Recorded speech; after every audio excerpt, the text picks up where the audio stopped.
Победный класс решения хоккейного боевых держав, боксер красного угла Виталий Крючков.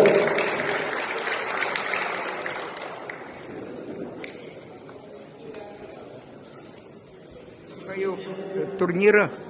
Ваше мнение об уровне боксеров? Хорошее качество бокса, да. В этом году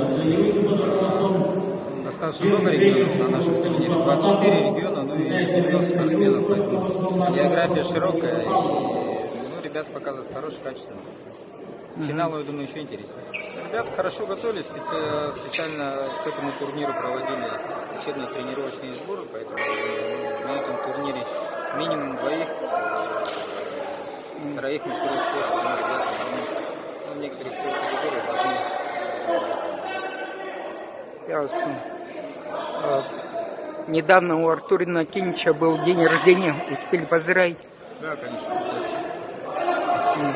Ясно.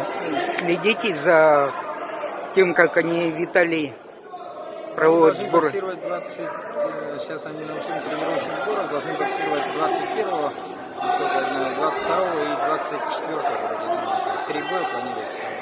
А сборная Италии, сборная Ирландии есть, вот с ними у них должны быть начали встречи. Там у Василия соперники высокого уровня будут? Ну, ирландцы в последнее время достаточно хорошо боксируют, итальянцы тоже маленькие, достаточно неплохие. Ну, основной соперник, конечно, Салиев, поэтому главное между собой разбираться, а иностранцы уже сидят второстепенно. Ну, на данном периоде. Ясно. На финал данного турнира придете посмотреть? Да, обязательно, конечно.